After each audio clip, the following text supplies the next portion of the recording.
तो आज हमारे पास एक बहुत ही एक दिलचस्प सूची है। ये सरकारी नौकरियों और भर्तियों का एक स्नैपशॉट जैसा है जी। इसमें रेलवे से लेकर स्कूलों तक और राज्य सरकारी नौकरियों तक सब कुछ है। चलिए इसमें गोता लगाते हैं और देखते हैं कि ये हमें क्या बताता है। बिल्कुल। और देखिए, ये सूची सिर्फ पदों की एक लिस्ट नहीं है, ये एक तरह से देश में चल रही आर्थिक और सामाजिक गतिविधियों का आईना है। आईना है, सही कहा। तो हमारा मिशन यही समझना है कि ये अलग अलग भर्तियां हमें रोजगार के, यूं कहें कि बड़े परिदृश्य के बारे में क्या सिखाती हैं। अच्छा, तो सबसे पहले जो चीज मेरा ध्यान खींच रही है वो है इसका पैमाना।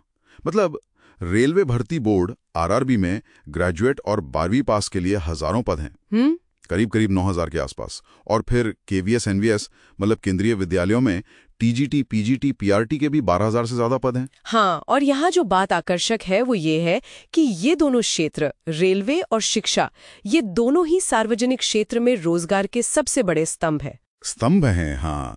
रेलवे देश का परिवहन नेटवर्क है और केंद्रीय विद्यालय शिक्षा का। तो इनमें लगातार इतने बड़े पैमाने पर भर्तियां होना ये स्वाभाविक है। अच्छा, तो ये दिखाता है कि देश की बुनियादी जरूरतों को पूरा करने के लिए कितने बड़े वर्कफोर्स की जरूरत है। बिल्कुल ठीक है।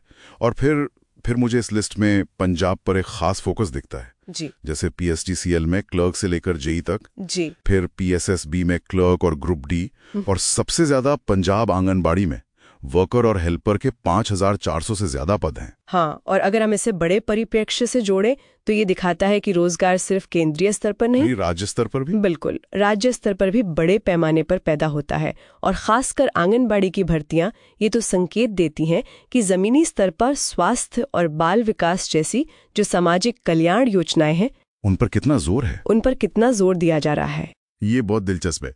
यहाँ एक और चीज है कि कितने अलग अलग तरह के रोल हैं। एक तरफ तो आरआरबी और पीएससीएसबी में जूनियर इंजीनियर, जेई जैसे तकनीकी पद हैं, टेक्निकल। तो दूसरी तरफ इंटेलिजेंस ब्यूरो में एमटीएस, बैंकों में प्रोबेशनरी ऑफिसर जैसे ईसीजीसी में, और नाबार्ड में असिस्टेंट मैनेजर जैसे पद भी हैं। और ये विविधता बहुत महत्वपूर्ण है। कैसे? ये हमें बताती है कि अर्थव्यवस्था को चलाने के लिए अलग अलग कौशल की जरूरत है। इंजीनियरिंग भी चाहिए, प्रशासन भी, वित्त भी, और यहाँ तक कि राष्ट्रीय सुरक्षा भी। सही बात है। और देखिए, सूची में हरियाणा ओपन स्कूल HSC के 10वीं 12वीं दाखिले का जिक्र भी है।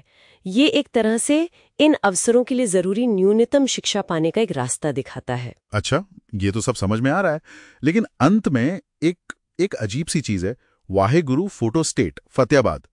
इसका यहाँ क्या मतलब हो सकता है? ये एक बहुत ही रोचक डिटेल है। हाँ, ये दिखाता है कि जानकारी फैलती कैसे है। ये कोई आधिकारिक सरकारी दस्तावेज नहीं लगता है ना? नहीं, बिल्कुल नहीं। ये शायद किसी स्थानीय दुकान द्वारा संकलित की गई सूची लगती है जो छात्रों और नौकरी ढूंढने वालों की मदद करती है।